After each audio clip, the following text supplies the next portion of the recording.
You gotta get the Alexa so your whole lives are documented so you feel like they matter in this digital universe. Exactly. At least gives me something to talk to.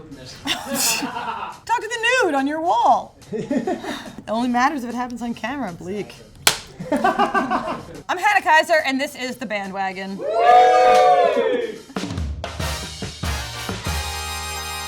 Last week, I bandwagoned the Rangers, and we talked about how cool it was that Texas native Hunter Pence was an All-Star finalist after going to Winter Ball this offseason to remake his swing at 36 years old. And guess what? He won the fan vote and will be the American League starting DH in next week's Midsummer Classic. Hunter Pence making it got me thinking about what my ideal All-Star team would be, and so this week, we're bandwagoning all my favorite players! And before I go any further, please do not tell me that I am wrong, because I cannot be wrong, because this is my completely arbitrary, admittedly biased, and only mostly talent-based Bandwagon All-Stars. 18 people is too many to get through in a single episode, so this will be a roster comprised of players from both leagues. For DH, we are sticking with Pence, a man who is so old that it was still quirky and cute when he was famous for riding a scooter around San Francisco. Okay. Yeah! No reaction, that's fine. Back behind the plate, I'm taking Willians Astudillo for catcher. We talked about La Tortuga in the Twins episode, but I wanted to give another shout out to a career 301 hitter who plays 8 positions and still struggles to find a spot on a major league roster. Unfortunately, we have to scratch Astudillo, whose perfect physique failed him in the middle of a hot streak. You have to do what? Scratch Astudillo. Man.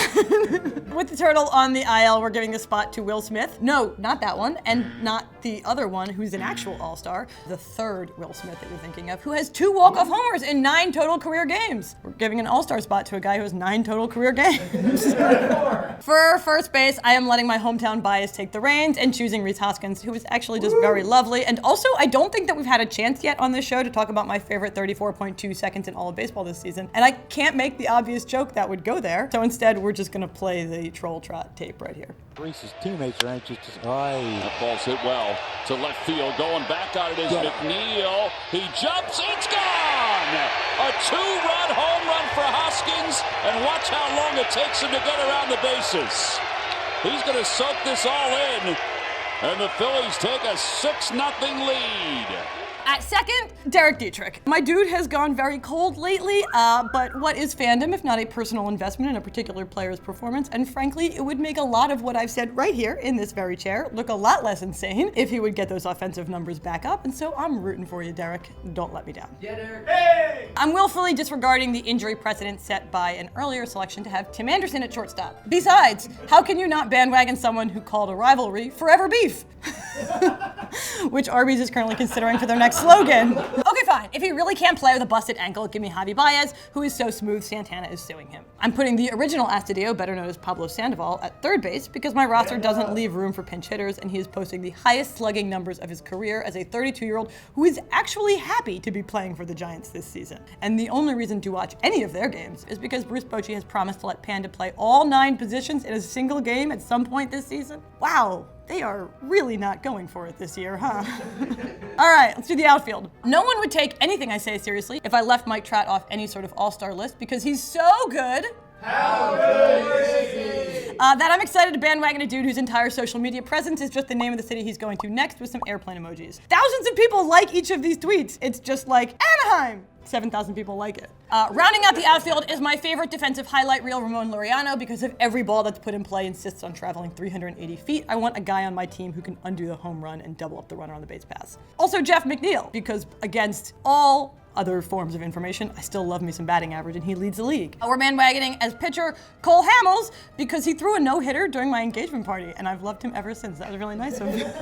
Actually, turns out Cole Hamels is also hurt. I think he's gonna be back in time for the All-Star game, but if not, Chris Paddock, who has hilarious trash talk and wears cowboy boots, which I always try to make come back and doesn't happen. Do I think that my bandwagon All-Stars could be either league's actual All-Star roster? It helps that we do not have any Orioles representatives, but no.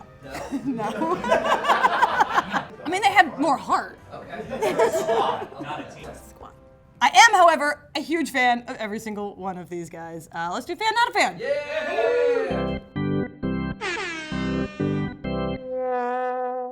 Zombie Mets. So 1969 was 50 years ago. The Mets did an honorary ceremony for the team that won the World Series back then. 50 years is a long time. Lots of people are very old. Some people have even passed away. Two guys who were not dead were Jim Gosger and Jesse Hudson. If you don't remember them, that's because neither did the Mets. And they listed them in the In Memoriam section along with men who are actually dead, thereby offending both the non-deads and the deads at the same time. The non-deads had more to say about this. Some of them took to their Facebook and complained. The Mets tried the next day to issue an apology and spelled one of their names wrong. What the f***? This is great. This is fantastic. Otherwise, the Mets would never make the news because they're not a very good baseball team. Fan.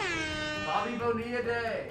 Bobby Bonilla is still getting paid, and I'm a fan of this because everyone should get paid for as long as they possible. Deferred contracts. Bobby Bonilla doesn't even have the worst one. I guess till 2035. Is he going to be alive in 2035? Not if the Mets have anything to say about it. Hot dogs. I'm not a fan of hot dogs because they are too smooth. Here's my thing. You should not be able to drop it on the ground, pick it up, run it underwater, and eat it again. Is that a problem you encounter? No, but I'm just saying that you could. The plastic-y packaging and the solidified pudding-like center renders it's too homogeneous is the problem. I don't mind a sausage because we got some texture. You know what? I wish I hadn't said that either. Don't like hot dogs, not a fan. Bill Pullman. Who? Bill Pullman. Should I know who Bill Pullman is? The guy who said that quote. What quote? Independence Day. President. I've never seen Independence. What? Sorry. Jesus. I thought you said Philip Pullman, and I was like, those are great books. Huge fan of Philip Pullman. We're fighting for our right to live. It's a hot president. Yes. America. Why? This feels like a stupid question. This feels like a trap. This feels like a trap. It's our birthday. Not a fan. Can you elaborate? Nope. I was once on Billy on the Street. They didn't use it, but it was, can you sing the national anthem? Can you? Can you? I can't sing anything. You've heard me sing. Think about how much baseball players must hate the national anthem. The national anthem for baseball players has probably hit the point of diminishing return where we're making them less patriotic. They've heard it so many times. They've probably heard national anthem more times than I've heard All-Star, and that's on every single one of my playlists. Fireworks. Here's the thing about fireworks. Only the finale. That's my humble proposal for fireworks. Just the end. You know how many fireworks I need? 2 minutes. You don't need them to be any particular length. 1 fireworks. Fix them, and then they'll be a fan. But not a fan of that. Too long. That's the humble proposal to fix fireworks. Let's do a humble proposal to fix baseball. Yeah. Along with the All-Star Game, next week is also MLB's annual Home Run Derby. Of course, if you've been paying attention to baseball this year, you might be wondering, what have I been watching all along? Kidding, kind of. Does a better baseball-induced record-breaking home run production across the sport cheapen the Derby? Sure. But my humble proposal is not to do away with the event entirely. I do actually like baseball, I promise. Just to add a little bit of intrigue by shaking up the invite list. As it stands, the Derby features a bunch of dudes who are really good at hitting home runs off pitchers who are trying to prevent them from doing so, hitting home runs off dudes who are trying to give up the long ball.